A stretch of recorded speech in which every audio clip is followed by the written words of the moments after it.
Thank you so much. If you're single and looking to meet someone special, our next guests have a way you can do that and give back to the community at the same time. Welcome Carolina's matchmaker, Lori Burzak and Farai Guata to Charlotte today. Good morning to both of you. Thanks for being here.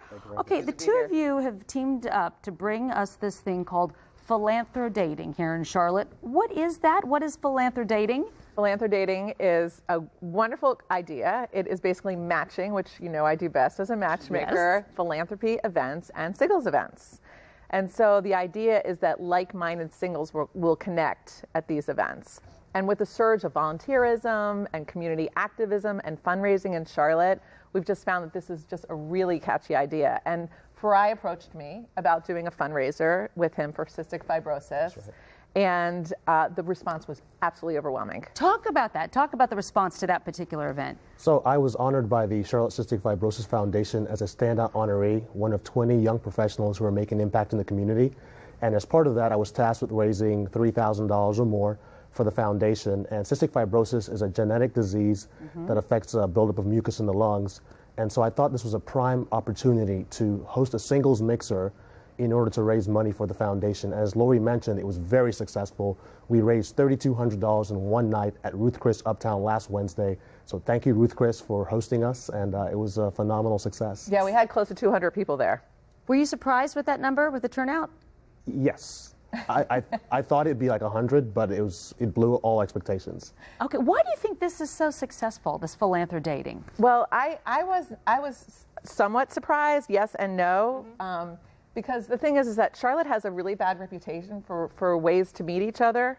But at the same time, there are so many single people here, 25 plus. Right. So what's happening is people have sort of, they're only hanging out with their circles. So they've kind of tapped out their networks. And then also they're all busy professionals. Everybody's working hard. Right. And so they're not always coming to events. And so that's why I think it's really important to go to events where you can really connect, especially community-minded civic events like Farai's, so that you know that, number one, you're going to be raising money for a great charity, and number two, you're going to be meeting like-minded singles, and it'll never be a waste of time. Yeah, I totally agree. Yeah. When is the next Philanthrodating event? Okay, so my company will be hosting Philanthrodating events every other month, and what I'm doing right now is I'm actually interviewing people that have connections with a charity that want to help raise money for a charity. Because that's the whole idea. It's the fundraising, it's the philanthropy, and it's bringing single people together. So I want it to be successful on a lot of levels. So if people feel like they can bring in between 50 and 100 people for an event, give me a call, let's talk about it. All ages. I want to do, it's not just for young professionals. And I think that's the thing to point out. We have a lot of other viewers of all kinds. My 40 plus is like one of my favorite age groups, believe me. And this is such an organic, really easy, or really great way to meet somebody. I like it. Are you going to take on another fundraising challenge? Absolutely. I look forward to being involved with the Charlotte Cystic Fibrosis Foundation. And who knows, maybe Laura and I can partner up again next year to host another mixer. And I'm also very involved in the community in a bunch of different organizations, so yes. That's great. More to come.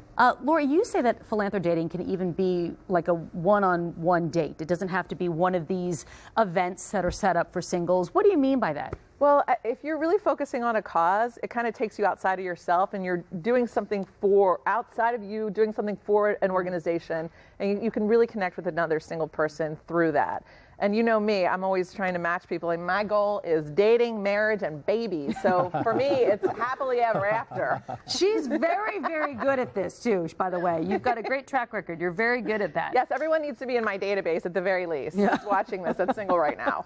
I think so, too. That's great. And I think you're right. If you're ever sort of like feeling sorry for yourself, if you serve somebody else, if you volunteer or get behind a cause, you'll get over yourself really fast. I mean, it's the truth, I think, and it helps you take the mind off of yourself so much and meet other people. As you said, like-minded people, and he might even be cute, too. You never know. So you should give it a shot. Go to carolinasmatchmaker.com for more information. carolinasmatchmaker.com. Farai, thanks for being here today as well. Thank you for having me. Lori, great to see you as always. Such great advice. All right.